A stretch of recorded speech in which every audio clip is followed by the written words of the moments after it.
Another test design approach that shows up in software engineering are state models.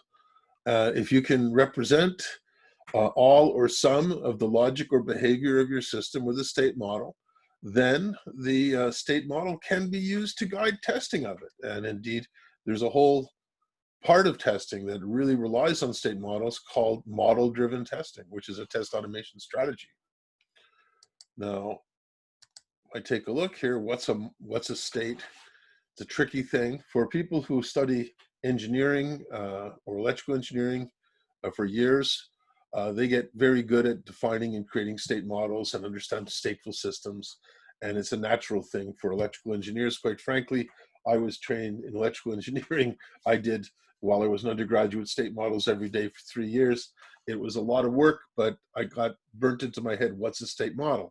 But in practice, I meet a lot of non-technical stakeholders on projects who have absolutely no clue what a state is, and they can't distinguish a flowchart from a state model. They don't understand the stateful natures of systems versus time-sequenced events. And this is a tricky thing for people to understand. So I think you've got to take caution in this when it comes to test design. There's a lot of people don't see the stateful nature of a system as being different than following a flowchart. It's a very important distinction here. So if we want, we can sort of look at Jerry Weinberg, his beautiful work on requirements, including his book, General Systems Thinking, and his whole chain of books on requirements. He defines a state as a situation which can be recognized if it occurs again. And if you take that very, very general definition, then we can sort of talk to people about states of a system as opposed to sequences of operations. It's a situation which we can recognize. It's an observable situation, and we can tell if it happens. Stateful systems exist all over the place. I mean, generally, computers are state machines, and so almost all software can be represented as a stateful system. Transactional systems are stateful. There's a state of a transaction. It's initiated, it's processed, it's paid for, it's fulfilled. Embedded systems are stateful in their nature. It's a software inside of physical devices.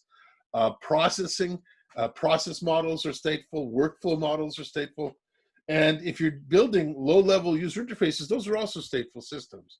State models come in handy in these systems, and any time that you're really working with objects that have decidedly clear state transitions, these things will be useful.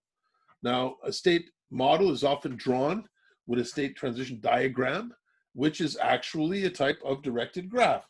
So just to give you a hint, if you can represent something with a directed graph, you may be able to find interesting test ideas by navigating pathways through that directed graph. In a state model, the circles represent states an object can be in, and the arrows represent transitions.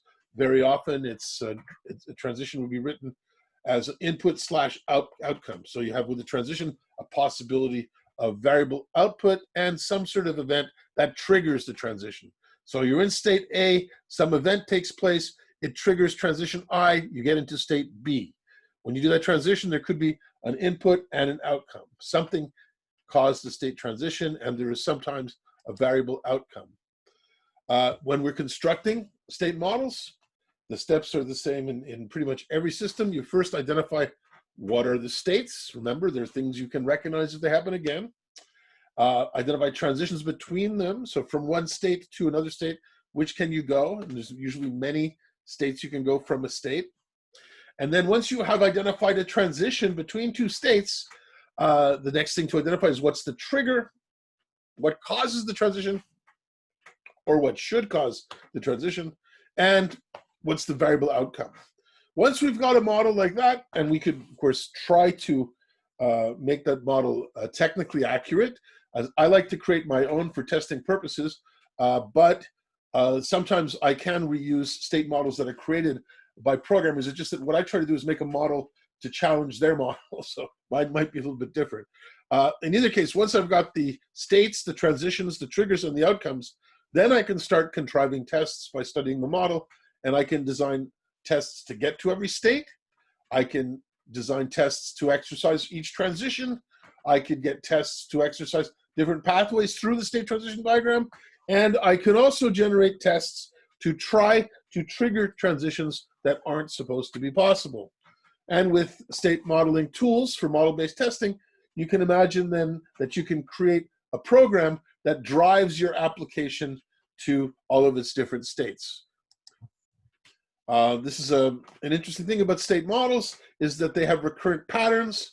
Here's a state model that came from a project I worked on in San Diego, where we basically found a generic solution to a complex problem with 3 states. So state A, state B, state B, C, and this pattern applied itself to many, many, many circumstances.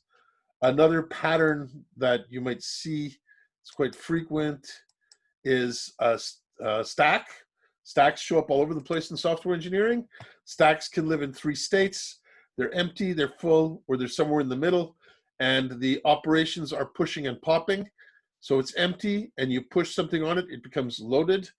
If you push something beyond the maximum, it becomes full. If you pop something, it goes back to loaded. If you pop beyond min, it becomes empty. And so empty, if you try to pop it, it stays empty. Full, if you try to push, it stays full. So these are basically the states of a stack. Stacks appear all over the place, and so if you can find patterns, you can figure out recurrent ways to test it. Similar things for every stack has sort of similar testing strategies. Embedded systems follow all sorts of state models, like the coffee machine. I talked about this when I talked about state-based testing ideas, where you have basically, depending on, if there's money being collected, it's in a different state. If you're choosing a type of coffee, it's a different state. If it's brewing coffee, it's a different state. If it's in an error condition, it's in a different state. And while it's waiting, it's in some sort of idle state. And this basically guides some of the test design for an embedded software inside of a coffee machine, if it's collecting coins. If you have an insurance transaction, you might see a state model similar to this.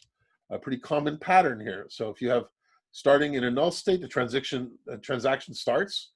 Someone puts the order in, it gets requested. We do a credit check, it gets approved. We create the policy, it gets issued. We receive payment, it gets into the paid state, and then it's activated. Once it's paid, it goes into the active state. If someone is late in payment, it goes into some sort of warning state, and depending on the business rules, it can return to active, or it can go to a canceled state eventually.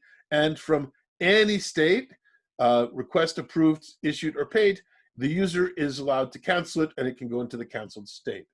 So this is a simple state model for a transaction in an insurance application.